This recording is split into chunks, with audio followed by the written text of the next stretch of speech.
বিডিআরের সেই যে দরবার হলের যে প্রোগ্রাম, সেই প্রোগ্রামে প্রধান অতিথি হিসেবে উপস্থিত থাকার কথা ছিল তৎকালীন প্রধানমন্ত্রী শেখ হাসিনা। কিন্তু হঠাৎ করে এমন কি তথ্য তার কাছে ছিল, হঠাৎ করে তিনি সেই প্রোগ্রামটাকে ক্যান্সেল করলেন এবং তিনি সেখানে যাবেন না বলে জানিয়ে দিলেন। আমরা ওই ঘটনার পর থেকে আমরা গোপনে ছোট্ট একটি রুমের ভিতরে এই আলোচনা সভা করতাম। আজকে জুলাই বিপ্লবের পরে একটি খোলা জায়গায়, প্রেস ক্লাবের মতো একটি গুরুত্বপূর্ণ জায়গায় আমরা এই আলোচনা সভা করতে পেরে নিজেরা তৃপ্তি অনুভব করছি এবং আনন্দিত হচ্ছি। আমি প্রথমে ওই সমস্ত শোক সন্তপ্ত পরিবারের প্রতি সমবেদনা জ্ঞাপন করছি, যারা সেদিন তার নিজের স্বামীকে হারিয়েছিলেন, বাবাকে হারিয়েছিলেন, ভাইকে হারিয়েছিলেন, ছেলেকে হারিয়েছিলেন। তাদের প্রতি আমি সমবেদনা জ্ঞাপন করছি। সাথে সাথে অনেকগুলো প্রশ্নের জবাব এতক্ষণ পর্যন্ত আলোচনা হয়েছে, নেতৃবৃন্দ আরো আলোচনা করবেন এবং দীর্ঘ বছর পর্যন্ত আলোচনা হচ্ছে, কিন্তু কিছু বিষয়, কিছু প্রশ্নের উত্তর আমাদের কাছে এখনো আসেনি। ইতিমধ্যেই আমাদের আলোচনা সভায় উপস্থিত হয়েছেন বাংলাদেশ জামাত ইসলামীর সম্মানিত নায়েবে আমির, সাবেক এমপি জনাব ডাক্তার সৈয়দ আব্দুল্লাহ মোহাম্মদ তাহের। আমরা তাকে প্রোগ্রামে স্বাগত জানাচ্ছি।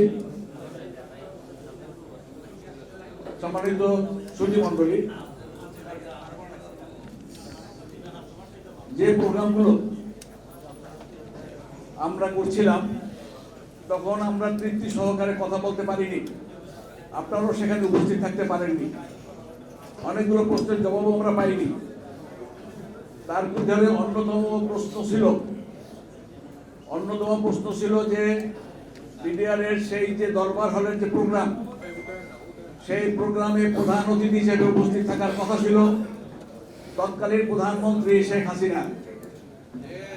কিন্তু হঠাৎ করে এমন কি তথ্য তার কাছে ছিল, হঠাৎ করে তিনি সেই প্রোগ্রামটাকে ক্যান্সেল করলেন এবং তিনি সেখানে যাবেন না বলে জানিয়ে দিলেন। তাহলে ডাল ভাতের কর্মসূচি কিভাবে আদায় হবে? যেখানে দেশের প্রধানমন্ত্রী যাচ্ছেন না, তাহলে ডাল ভাতের কর্মসূচি কিভাবে আদায় হবে? এই দাবি কিভাবে উপস্থাপিত হবে এবং পরিপূর্ণতা পাবে? সেই প্রশ্নের জবাব যে তদন্ত কমিটি তৈরি হয়েছে এখন, সেই তদন্ত কমিটি নিশ্চয়ই খুঁজে বের করবেন যে কেন এটা হলো। সম্মানিত সুধী মণ্ডলী, দেশের মানুষ বিডিআরকে বড় ভালোবাসে। তাদের সন্তানরা বিডিআরে যোগদান করেছে, ট্রেনিং নিয়েছে। কেন? শুধু তাদের রুজি রোজগারের জন্য নয়, তাদের সীমান্তে অতন্ত্র প্রহরী ভূমিকা পালন করার জন্যই তারা এই কাজে যোগ দিয়েছিলেন। এটা কি তাদের অন্যায় ছিল? তারা কি দেশের সীমানাকে রক্ষা করতে চেয়েছিলেন? সেই ক্ষেত্রে বড়াই বাড়ি গ্রামের যে ঘটনা, সেই ঘটনা ছিল ভারতের জন্য একটি চপেটাঘাত। এর জবাব দেওয়ার জন্যই মূলত এই সমস্ত ঘটনাগুলো ঘটানো হয়েছিল। সেই ঘটনা নিয়ে নায়ক যারা ছিল তাদের ভিতরে অন্যতম ছিল তোলাবাড়ি এবং তার ছেলে। সেই তোলাবাড়ির বিচার তো হয়নি, তার ছেলে কিভাবে জামিন পেয়ে বেরিয়ে গেল, আর তাদের সাথে যে ভদ্রলোক তাপসের যে যোগাযোগ ছিল সেটার বা কি হলো? একদিকে আমাদের রক্ত ঝরছে বিডিআর হেডকোয়ার্টারে, আর একদিকে শান্তিপূর্ণ সমাধানের নামে কালক্ষেপণ করছিলেন প্রধানমন্ত্রী এবং তার সাঙ্গপাঙ্গরা, যাদের নাম এসেছে ইতিমধ্যে। উনি তাদেরকে চায়ের দাওয়াত দিলেন, চা কি জীবনে পান করেননি? আমার ভাইয়ের রক্ত ঝরতেছে, দেশপ্রেমিক সেনাবাহিনীর রক্ত ঝরতেছে, পরিবারগুলোর আত্মচিৎকারে সমস্ত ঢাকা শহর, আজিমপুর সহ কেঁপে উঠছে। আর আপনি তখন তৃপ্তি সহকারে শত্রুদেরকে নিয়ে আপনি চা পান করছেন। এটাই কি দেশপ্রেমিকতা? এটাই কি দেশের মানুষকে ভালোবাসা? এবং বিডিআর একটি জনপ্রিয় নাম এদেশের সন্তানদের কাছে। আমাদের যদি ইতিহাস তুলে ধরতে হয়, বিডিআরকে আবার নিয়ে আসতে হবে। আপনি পার্শ্ববর্তী দেশের নামের সাথে মিলে বিজেপি করেছেন, এটাই দেশের মানুষ পছন্দ করে না। আমরা চাই এদেশের জনগণের মনে প্রাণে যে ভালোবাসার জায়গা, সেটা হলো বিডিআর। এই মিডিয়ার নামটাকে আমরা হারিয়ে দিতে চাই না, এটা ইতিহাসে থাকা দরকার, চলমান থাকা দরকার। সাথে সাথে সাথে সাথে যাদেরকে এতদিন পর্যন্ত কষ্ট দেওয়া হয়েছে তাদের ক্ষতিপূরণ এবং তাদের আবার স্ব স্ব জায়গায় চাকরিতে বহাল করতে হবে। তারা দীর্ঘ বছর পর্যন্ত কষ্ট করেছেন, তাদের দীর্ঘশ্বাস, চোখের পানি আমরা যখন ভিতরে গিয়েছি জেলখানায় তখন দেখেছি, তখন আমরা বাইরে এসে আবার ভুলে গিয়েছি। কিন্তু এই ভুলাটা ঠিক হবে না, তাদেরকে স্ব স্ব জায়গায় আবার ব্যবহার করতে হবে, তাদের চাকরিটাও দিতে হবে। সাথে সাথে আমরা মীর জাফরের নাম ভুলে গিয়েছিলাম, এই দেশের নতুন প্রজন্ম ভুলে গিয়েছিল, কিন্তু ভুলে যাওয়ার কোনো দরকার নাই। নতুন মীর জাফর হিসেবে শেখ হাসিনার নাম চলে এসেছে, পিছনে চলে যাবে এই শেখ হাসিনা মীর জাফর হিসেবে এই জাতির কাছে, নতুন প্রজন্মের কাছে উপস্থিত হয়। সেই ক্ষেত্রে আমি বুদ্ধিজীবী মহল সহ সুপ্রিম সমাজের কাছে দাবি জানাবো এবং সরকারের কাছেও দাবি জানাবো। এই কথা বলেই আমি আমার কথা শেষ করছি। আসসালামু আলাইকুম রহমতুল্লাহি ওয়া বারাকাতুহু।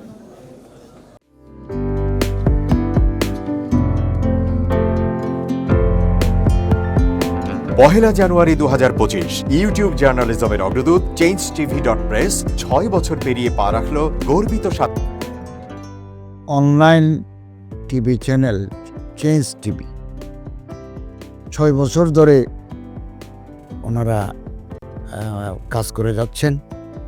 ইতিমধ্যে জনগণের হৃদয়ে স্থান করে নিয়েছেন। প্রায় 22 লাখ সাবস্ক্রাইবার আছে। আর যে কোনো অনুষ্ঠান 10 লাখের মতো মানুষ এটা প্রতিদিন মানুষ দেখে থাকে। আমিও এই চ্যানেল নিয়মিত দেখি। তো চেঞ্জ টিভির পক্ষে আমির মোমিনুল মানিক সাহেবের উপস্থাপনা, প্রশ্নের ধরন, এগুলো জনগণ দেখতে চায়, শুনতে চায়। আমি চেঞ্জ টিভির উত্তরোত্তর সমৃদ্ধি কামনা করছি। changetv.press এক ফোঁটা হলুদও নেই।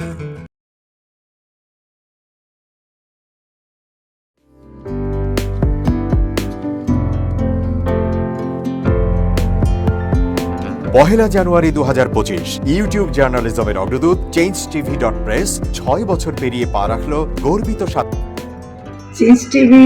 তো আমি তাদেরকে আমার অসংখ্য শুভেচ্ছা জানাচ্ছি, কারণ তারা যে ভূমিকা রেখেছে এই সময়, একটা কঠিন সময় ছিল, সেটাতে যেমন ভূমিকা রেখেছে, এমনকি 5ই আগস্টের পরে নতুন বাংলাদেশেও তারা তাদের সেই তীক্ষ্ণ একটা সমালোচনামূলক এবং যেটাকে আমি গঠনমূলক বলব সেরকম একটা ভূমিকা রাখছেন। তো সেক্ষেত্রে আমরা মনে করি যে এই ভূমিকা আমাদের দরকার, আমরা চাই এটা থাকুক এবং আরও যেন সমৃদ্ধ হয়। নতুন বাংলাদেশ নির্মাণে আমরা চাই যে চেঞ্জ টিভি যে সমালোচনাগুলো করছে বা যেগুলো আমরা তুলে ধরছেন, সেটা এমন করে করবেন যেন আমরা সেখান থেকে শিখতে পারি এবং সবাই মিলে যেন আমরা নতুন বাংলাদেশকে সত্যিকার অর্থে বৈষম্য বিহীন একটা সমাজ গড়ে তুলতে পারি, সেটা আপনারা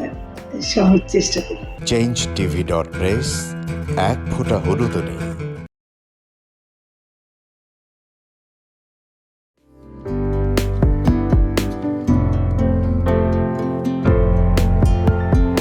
পহেলা জানুয়ারি 2025 ইউটিউব জার্নালিজমের অগ্রদূত changetv.press 6 বছর পেরিয়ে পা রাখল গর্বিত আমি অত্যন্ত আনন্দিত হলাম যে চেঞ্জ টিভি আগামী কয়েকদিনের মধ্যেই 6 বছর পূর্ণ করবে।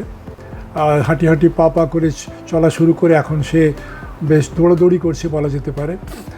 ও নামটাও অত্যন্ত বলবো যে সিগনিফিক্যান্ট, যে চেঞ্জ, এই গণঅভ্যুত্থান কিন্তু চেঞ্জেস। সেই হিসেবে তোমার টেলিভিশনের, তোমার এই চ্যানেলের নামের একটা যথেষ্ট মিল পাওয়া যায়। আমার প্রত্যাশা যে এই গণঅভ্যুত্থানের যে প্রত্যাশা, যে আশা আকাঙ্ক্ষা, চেঞ্জ টিভি সেটিকে এগিয়ে নিয়ে যাবে। তোমাকে শুভেচ্ছা। চেঞ্জ টিভি যারা সম্পৃক্ত আছেন, যারা কর্মী আছেন, সামনে পেছনে সকলকে আমার শুভেচ্ছা। changetv.press এক ফোঁটা হলুদও নেই।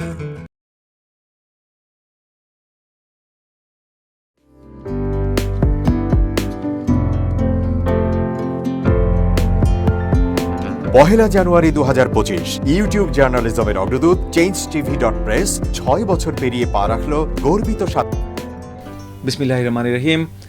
পহেলা জানুয়ারি 6 বছর পূর্তি হলো চেঞ্জ টিভির।